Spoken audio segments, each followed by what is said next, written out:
Hey, how's going guys? You are watching Free Cloud Gaming YouTube channel.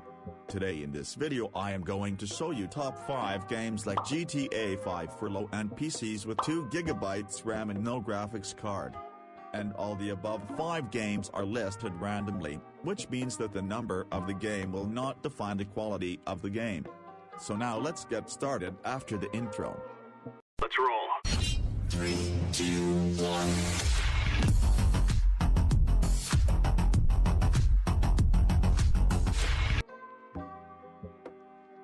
On number 5 spot we have The Saboteur. The Saboteur is a 2009 open-world action-adventure video game set during World War II in German-occupied France. The game is set in 1940, and its protagonist, Sean Devlin, is a hard-drinking Irish race car mechanic, and irregular among the racing groups of Paris. The player can explore Nazi-occupied Paris, some of the French countryside and parts of Germany. In these areas, German soldiers are present in large numbers, making it far more likely that Sean will be detected in his rebellious activities. Players must weaken the German forces occupying the area. In doing so, that district's citizens regain their hope. Germans in these areas will not be completely evicted, but Sean has a higher chance of escaping them since they will no longer be so ubiquitous, and will primarily be centered on military bases, barracks, checkpoints, HQs, and other strategically important sites. Throughout the game, Sean can upgrade his abilities and arsenal via perks, such as improving accuracy with the sniper rifle, ammo count for all weapons, damage, and more.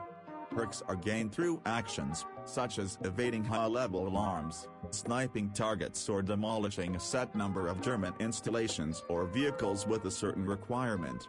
The player also has the ability to scale buildings and run across rooftops, where sometimes British supply boxes can be found, or to reach a good sniper's view of the ground beneath. Garages are available to the player, which can save parked vehicles and repair damaged ones.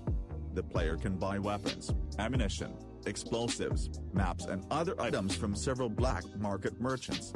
So definitely worth a try. On number 4 spot we have Just Cause 2. Just Cause 2 is a 2010 action-adventure game developed by Avalanche Studios and published by Itos Interactive. Just Cause 2 is a third-person action-adventure game in which players control Rico Rodriguez, field operative of the agency, in an effort to overthrow the island dictatorship of Panop, an open world for players to explore. The game has 3 types of missions. Agency missions advance the story and are the game's main campaign. Faction missions task players to assist the game's 3 factions, and Stronghold missions task players to infiltrate government bases and liberate them for the factions. In addition to typical missions, Just Cause 2 has race challenges which give players cash. The game's open world is free for players to explore when they are not on missions. Panop is described as an area of about 1,000 square kilometers, 390 square miles. There are a variety of landscapes, including deserts, mountains and jungles, and over 300 settlements. The settlements contain government properties, which can be destroyed, and unlockables such as cash stashes and weapon, vehicle and armor parts. Players can use a variety of weapons to fight enemies. The game features a large arsenal of weapons, from 2-handed pistols to rocket launchers, and a variety of sea, land and air vehicles. Players can drive them, jump on top of them or hide in front of them while they are moving and hijack enemy vehicles, triggering a series of quick-time events. Initially, the player must acquire weapons and vehicles in the field. Early in the game, they encounter a black market supplier from whom weapons and vehicles can be purchased, with optional delivery to the player's location by helicopter. So definitely worth a try. On number 3 spot we have LA Noire. LA Noire is a neo-noir detective action-adventure video game developed by Team Bondi and published by Rockstar Games. The open-world design lets players freely roam Los Angeles' open landscape, and its world is navigated on foot or by vehicle. The story is centered on the case sequences, and many missions involve shooting and driving gameplay.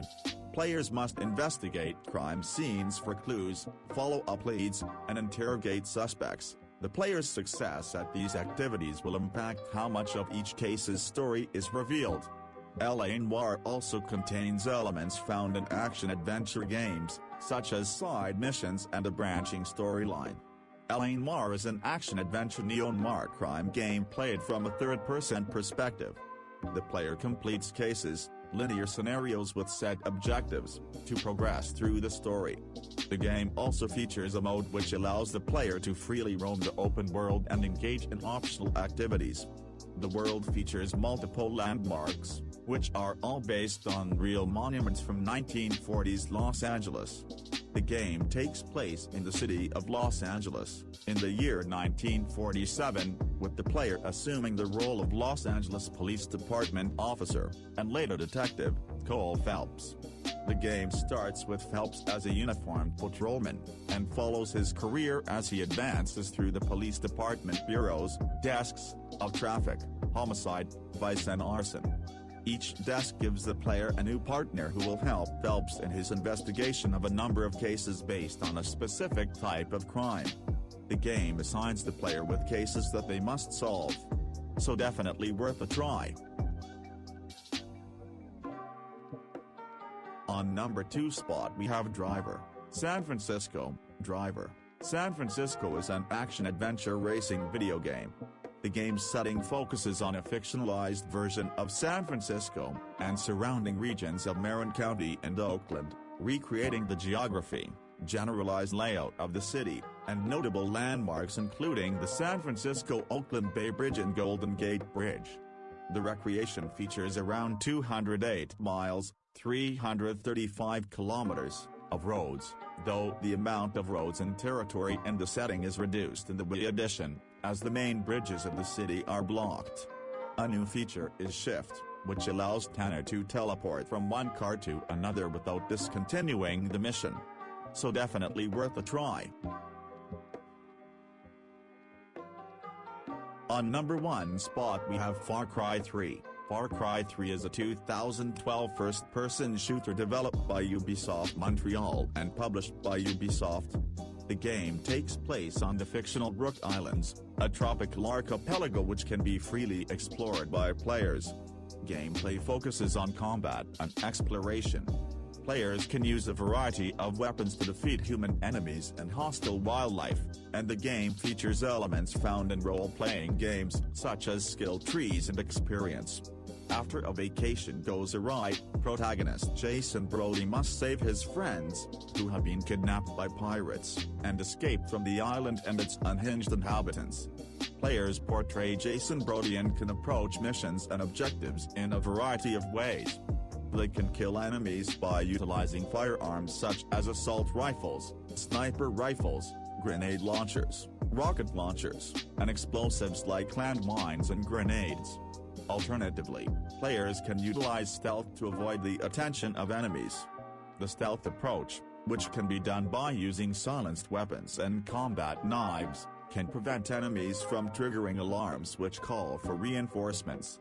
Rook Islands is an open world in which players can explore freely.